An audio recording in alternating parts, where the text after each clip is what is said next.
Hello, we're here for BladeZone in Nantes, France, for interviewing Paul Wiffen about his work on the music of Blade Runner with Vangelis. So, Paul, could you introduce yourself? Hi, yes. I was involved in a couple of synthesizer designs that were distributed in France by Francis Monde out of Musicland. And when he came to London, he offered to take me up to see Vangelis at his Captain Nemo studios. And we took the two synths up there. Vangelis wasn't actually that interested in the synths, but while we were waiting for him, I'd sat and played with a few of his synths. And when he came in, he heard me playing a few sounds and came over and tried them and said, never mind the synthesizers, I'll give you a job if you like making sounds for me. And it turned out he'd just been given the commission for the music for Blade Runner. And Ridley had told him that he wanted no sounds that anyone had ever heard before. So it was a case of trying to make completely new sounds, and that's what Vangelis hired me to do. So I would sit for most of the day making up sounds. Then when Vangelis came in the evening, he would try them out, see which ones he liked, and he would carry those through into the studio where he was composing the soundtrack with Ridley sitting in. And that went on for about 3 months, I suppose. And, you know, one day he would say, I want a whistle sound. Another day I want an explosion. Another day I want a strings, but it mustn't be a strings that anyone has ever heard before. So that was really it, and I just got to play with Vangelis' synths all day, every day for 3 months, which was fantastic. And I'd make the same kind of sound on 2 or 3 different synths, and he'd play them, and he'd decide which one he liked, and carry that one in the studio.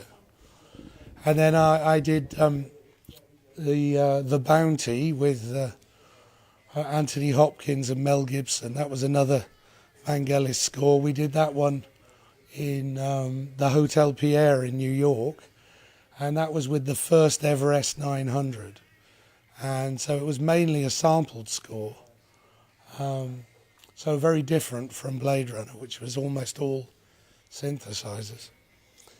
And then over the years I did some stuff for Bitter Moon for Vangelis again, and 1492 Conquest of Paradise.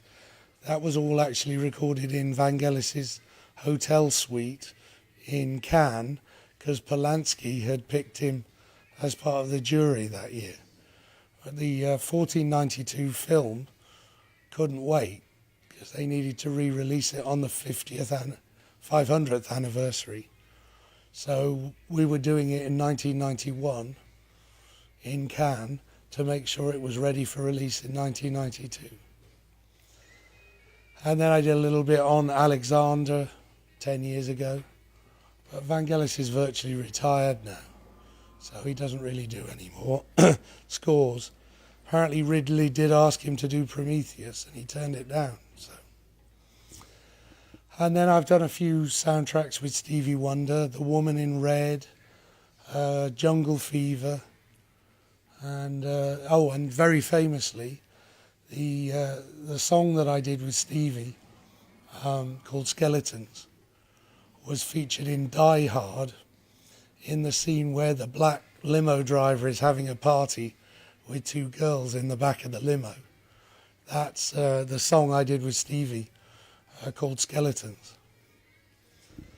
But most of my stuff was for people in the recording studio rather than on soundtracks. So I did Spies Like Us with Paul McCartney, the Montagues and the Capulets from Romeo and Juliet with Keith Emerson on the Emerson, Lake and Powell album, the whole of the Third Asia album with Jeff Downes, and then much more recently Peter Gabriel used me for Up and the Millennium Dome album. So that was like at the end of the 90s. Other than that, I was mainly working for synthesizer manufacturers to make sure that the sounds that they sent out with their instruments were the best possible ones and help sell the unit. So that's my brain is mush, I'm afraid. So I can't think of much else to say. Thank you. Is that okay? Many thanks to take time to answer. No, sorry. I know you are very tired, so. I should explain I drove from Lake Como without stopping to come here. So.